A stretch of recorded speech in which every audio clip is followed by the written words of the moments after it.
Esta historia que voy a contarles no me pertenece. Pertenece a la esposa de don Pedro, un hombre que alguna vez fue el líder de un grupo muy peligroso. Ella asegura que todo comenzó cuando su esposo cometió el peor error de su vida: meterse con la persona equivocada. Una noche, su grupo realizó un trabajo que se salió de control.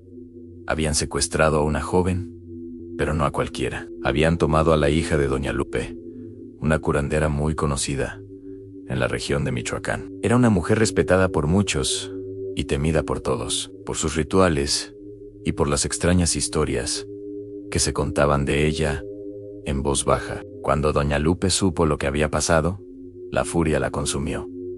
Fue un fuego silencioso y terrible. Cerró su consultorio, despidió a todos sus ayudantes y se encerró sola en una habitación oculta. Un cuarto lleno de velas negras, símbolos extraños pintados en el suelo y figuras antiguas que parecían observarlo todo. Nadie, absolutamente nadie, se atrevió a interrumpirla. Se decía que esa noche, en su desesperación, doña Lupe invocó algo que no pertenecía a este mundo, algo que nunca debió ser llamado. Al amanecer, justo cuando el primer rayo de sol tocó la tierra, sonó el teléfono en la casa de don Pedro. Era ella, pero la voz que escuchó no era la de una madre suplicando por la vida de su hija. Era una voz fría, profunda, una voz que no parecía humana y que solo dijo una cosa: antes de colgar ustedes mismos, me la entregarán, y para cuando lo hagan, ya será demasiado tarde. Desde esa llamada, el infierno se desató. En la cabaña remota donde tenían a la joven, los hombres de don Pedro comenzaron a vivir una pesadilla. Escuchaban golpes secos en la puerta a plena medianoche, pero cuando se asomaban armados, no había nadie.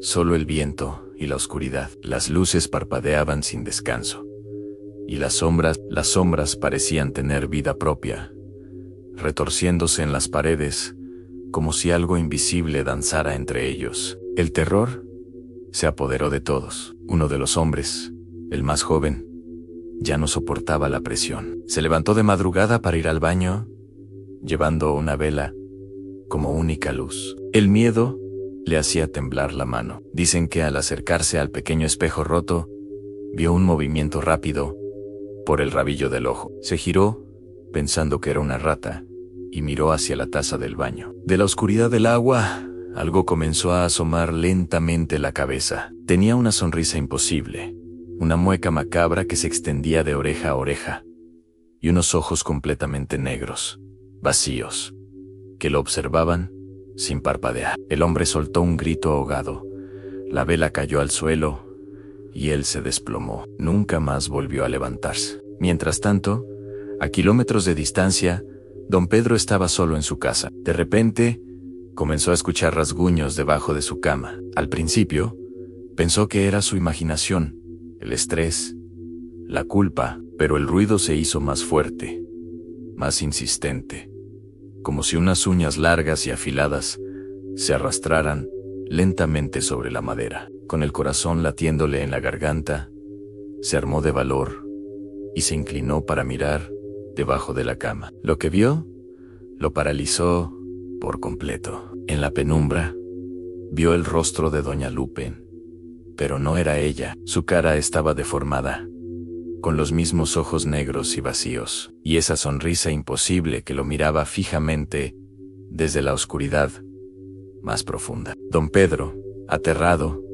saltó a la cama y se cubrió hasta la cabeza con las cobijas, rezando como nunca en su vida, pidiendo que todo terminara. Pero entonces sintió como algo le sujetaba las piernas con una fuerza sobrenatural. Fue arrastrado violentamente fuera de la cama, golpeándose contra los muebles, mientras las luces de la habitación parpadeaban y se apagaban, una a una, hasta que todo quedó en un silencio sepulcral. Cuando el silencio finalmente volvió, don Pedro ya no era el mismo hombre. En ese instante de puro terror, tomó su teléfono y llamó a sus hombres. Les gritó, les ordenó con una voz quebrada que liberaran a la muchacha de inmediato.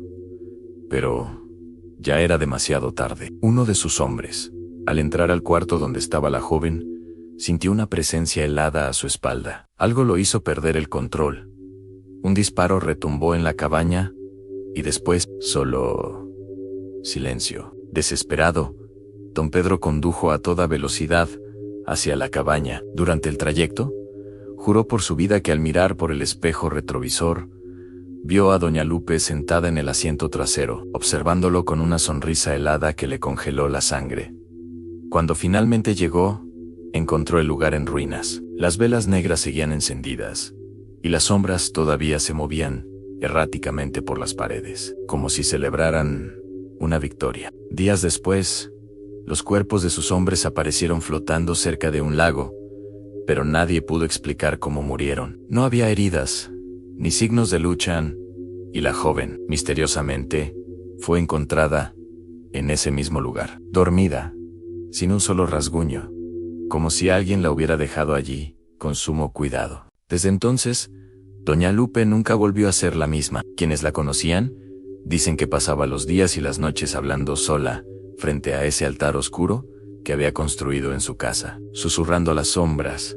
Y don Pedro, él fue internado en un hospital psiquiátrico. Su mente se había quebrado para siempre. Según cuentan los enfermeros, por las noches todavía se escuchan sus gritos de pánico. Y dicen que, cuando apagan las luces de su cuarto, don Pedro aún susurra el mismo nombre, una y otra vez, con la voz temblorosa de un niño asustado. Lupe, Lupe. Y ahora, te pregunto a ti, ¿te atreverías a mirar debajo de tu cama esta noche? Si esta historia te mantuvo al borde del asiento, no olvides dejar tu like y suscribirte para más relatos escalofriantes.